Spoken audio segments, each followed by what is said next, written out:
Next क्या effect आता है इससे कि आप एक तो आपके जो सप्लाई फॉर फॉरेन करेंसी है वो आपकी कंट्री में ज़्यादा होती है। दूसरी चीज़ ये होगी कि इंपोर्ट्स महंगी हुई हैं तो आपके मुल्क के अंदर डिमांड फॉर इंपोर्ट्स जो हैं वो कम हो गई। तो इसका मतलब है कि आप फॉरेन करेंसी की भी जो डिमांड है वो कम हो जाएगी। तो ये डिमांड कर कम हो रही है और जो सप्लाई है वो ज़्यादा हो रही है। अब यहाँ पर ये जो है ना गैप, ये एन और आर, ये शो कर रहा है कि आपकी जो डिमांड है वो लेस है और सप्लाई फॉर फॉरेन करेंसी ज़्यादा है जब एक्सचेंज रेट ज़्यादा हुआ था।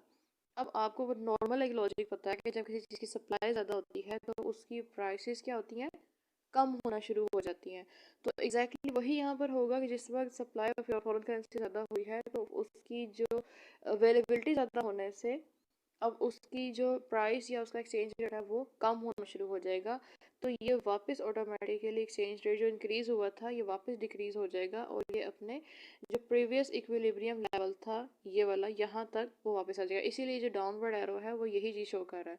तो ये स्टेबल मार्केट है जहाँ पर आपके सप्लाई और डिमांड दोनों कर्व फॉरेन करेंसी के लिए इलास्टिक है और यहाँ पर एक्सचेंज रेट इक्विलिब्रियम से ज़्यादा या कम हो रहा है। इन दोनों कंडीशंस में क्या होगा कि ऑटोमेटिकली एडजस्ट करेंगे आपकी मार्केट और वापस ये इक्विलिब्रियम की तरफ मूव कर जाएगा।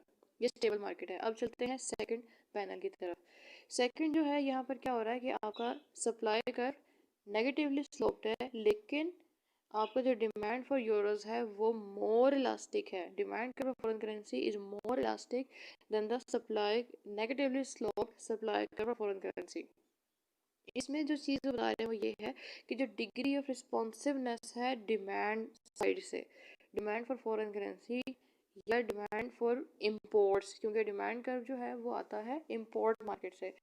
अब ये मुल्क ये दूसरे मुल्क की जो इम्पोर्ट्स है उसके अंदर रिस्पॉन्स ज़्यादा शो करता है। अगर उस मुल्क की इम्पोर्ट्स या उनकी जो कमोडिटीज़ इस कंट्री ने खरीदनी है वो उसकी प्राइसेस ज़्यादा या कम होंगी तो ये लोग उनकी इम्पोर्ट्स के अंदर बहुत ज़्यादा चेंजेस लेकर आएंगे। ठीक है, तो डिग्री ऑफ रिस्पॉन्सिवनेस ज़्यादा होगी मोर elastic demand for foreign currency curve में।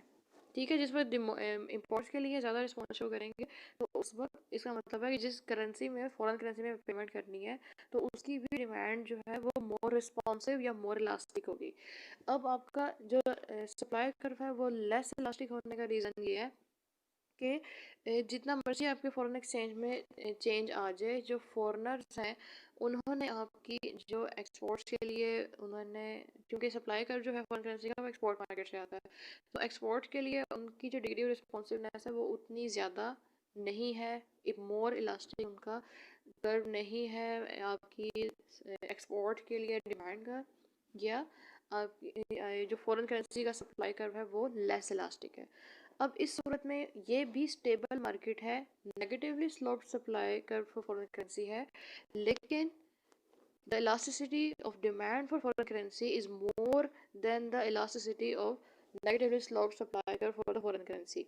अब देखें जनाब, वहीं से बात शुरू होगी कि जो आपका है ना आर जो वर्टिकल एक्सिस पे दिया गया है ये है इक्विलिब्रियम पॉइंट का 1.20, जहाँ पर इक्विलिब्रियम क्वांटिटी है आपकी 10 बिलियन यूरोस जो हॉरिजॉन्टल एक्सिस पर ली गई है, और जहाँ पर सप्लाई और डिमांड इंटरसेक्ट कर रहे हैं वो है आपका ई पॉइंट। ठीक है, सॉरी, ई पॉइंट पर ये स्टेबल है यहाँ पर और इक्विलिब्रियम में।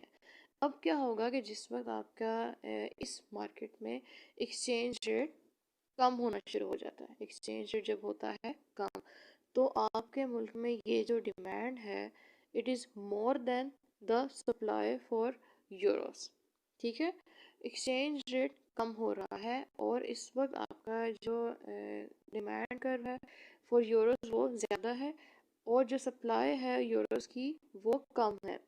तो इस सूरत में क्या होगा, जो हमने पहले रीज़न डिस्कस किया था कि जिस वक्त किसी मुल्क की एक्सचेंज रेट जो है वो कम होता है, इसका मतलब है कि उनके जो डॉलर है, डोमेस्टिक कंट्री अगर अमेरिका को लिया हुआ है तो डॉलर जो है वो उसकी वैल्यू ज़्यादा हो रही है, अप्रिशिएट हो रहा है, या